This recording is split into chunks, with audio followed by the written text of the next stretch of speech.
네, 저는 2절에 우리는 죄에는 죽은 사람이다 라는 말씀을 붙잡아 보았습니다. 오늘 말씀의 앞선 말씀인 로마서 5장에서는 바울은 은혜가 있어서 죄의 문제가 해결되었다라고 말하였습니다. 근데 바울의 이러한 말에 대해서 이의를 제기한 사람들이 있었습니다. 그 사람들의 주장은 이렇습니다. 바울, 당신이 말하기를 은혜가 있어서 죄가 해결됐다고 했습니다. 그렇다면 은혜가 해결해 줄 것이니까 계속해서 죄를 지어도 되겠네요. 또 말하기를 죄를 짓게 되면 은혜가 더해지는 것인데 그렇다면 계속해서 죄를 지어야 하겠네요. 이러한 주장들이 있었습니다. 바울은 이러한 주장들에 대해서 2절에서 말합니다. 2절을 읽겠습니다. 그럴 수 없습니다. 우리는 죄인은 죄인은 죽은 죽었는데 사람인데 어떻게 어떻게 죄 죄 가운데 가운데 그대로 살 그대로 수 살 수 있겠습니까? 있습니까? 네, 감사합니다. 바울은 그들의 주장에 대해서 그럴 수 없다라고 말합니다. 하나님의 은혜는 죄를 용서합니다. 그러나 이 말이 죄를 계속해서 지어도 괜찮다라는 것을 의미하지는 않습니다. 바울에 따르면 죄를 지어도 괜찮지 않는 이유는 왜냐하면 우리가 죄에 대해서 죽은 사람이기 때문입니다. 바울은 죽었다, 죽은 사람이다라고 이야기합니다. 이렇게 군대에서 훈련을 하면 과학화 훈련이라는 훈련이 있습니다. 어깨에 센서를 달고 또 총이나 무기에도 센서를 달아서 하는 훈련입니다. 그래서 이렇게 총을 쏴서 센서가 작동하면 그걸 맞으면 상대의 센서가 작동해서 그것을 죽었다라고 이렇게 표현하기도 합니다. 표시가 됩니다. 근데 그 훈련에서 이렇게 센서로 총을 맞아가지고 죽으면 이제 그 병사는 이제 죽은 셈이어서 움직이지 않습니다. 죽은 사람처럼 취급이 됩니다. 한쪽 구역에서 실제로 죽은 사람처럼 누워 있어야 하고요.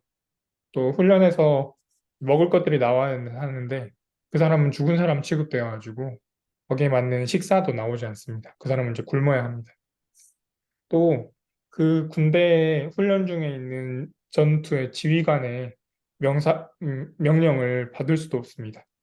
그 지휘관의 명령은 그 죽은 병사를 움직일 수도 없습니다.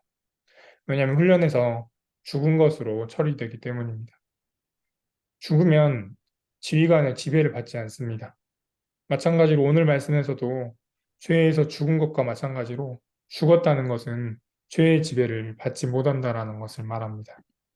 조금 더 이야기하면 죽은 사람은 외부의 자극에 대해서 반응하지 않습니다. 물리적으로 움직임이 있어도 반응하지 않고요. 또 다른 사람들의 말을 하여도 움직이지 않습니다. 또 누군가의 명령이나 지배를 받지도 않습니다. 왜냐하면 그것은 죽었기 때문입니다. 따라서 오늘 말씀에서 죄에 대해서 죽었다는 것은 죄에 대해서 반응하지 않는다는 것입니다. 그리고 죄의 지배를 받지도 않고 또 죄의 유혹에서 반응하지도 않는다는 것입니다. 죄에 대한 우리의 상태가 이처럼 죄에 대해서 죽었는데 아까 그 사람들의 주장에 대해서 바울이 말하기를 어떻게 해서 계속해서 죄를 지으려 하겠느냐라는 대답을 하고 있는 것입니다.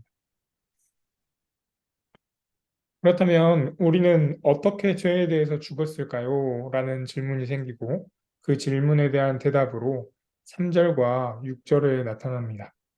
3절에서는 세례를 받아서 그리스도 예수와 하나가 된 우리는 모두 세례를 받을 때에 그와 함께 죽었다는 것을 여러분은 알지 못합니까? 라고 말하고 이어서 6절에서는 우리의 옛사람이 그리스도와 함께 십자가에 달려 죽은 것은 죄의 몸을 멸하여서 우리가 다시 죄의 노예가 되지 않게 하려는 것임을 우리는 압니다. 라고 말합니다.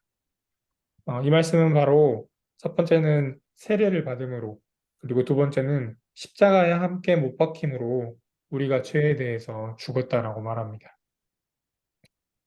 세례의 경우 세례는 본래 침례입니다. 침례라는 것은 우리가 물속으로 이렇게 들어갔다가 나오는 것을 보여줍니다. 그래서 물속으로 들어간다는 것은 죽음을 의미합니다. 십자가도 마찬가지입니다. 십자가에 못 박혔다라는 것은 죽었다는 것을 말합니다. 따라서 7절은 죽은 사람은 이미 죄의 세력에서 벗어났다라고 말하고 있습니다. 그런데 죽음에서 끝나지 않습니다. 예수님께서는 죽으신 이후에 살아나셨습니다. 이때 사신 것은 하나님을 위해서 사시는 것이라고 말씀은 말하고 있습니다. 그리고 이제 우리도 그리스도와 함께 다시 살아났으니 우리도 하나님을 위해서 살게 됩니다. 네, 말씀을 맺습니다. 죄에 대해서 죽었습니다. 세례를 받을 때 죽었고 또 십자가에서 죽었습니다. 때문에 죽었다는 것은 우리는 죄의 지배를 벗어났다는 것을 말합니다. 오늘 이 말씀을 붙잡고 죄의 지배에서 벗어나시기를 바랍니다. 그리고 네.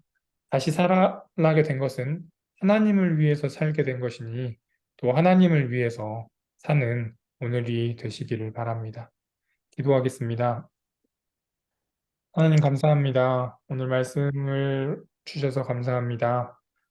은혜를 더하게 하려고 여전히 죄 가운데 머물러 있어야 하겠냐는 바울의 대답이 있었습니다. 그리고 바울이 말하기를 그 대답을 이어서 말하기를 우리는 죄에 대해서 죽었다라고 말합니다. 죽었다는 것은 죄의 지배 가운데 벗어나고 죄에 반응하지 않는다는 것입니다. 하나님, 저희가 세례받음으로 또 십자가에 못 박혀 죽음으로 죄에 대해서 죽었으니 오늘 이 말씀 붙잡고 오늘 하루 죄에서 벗어나게 하여 주십시오. 예수님의 이름으로 기도드립니다. 아멘.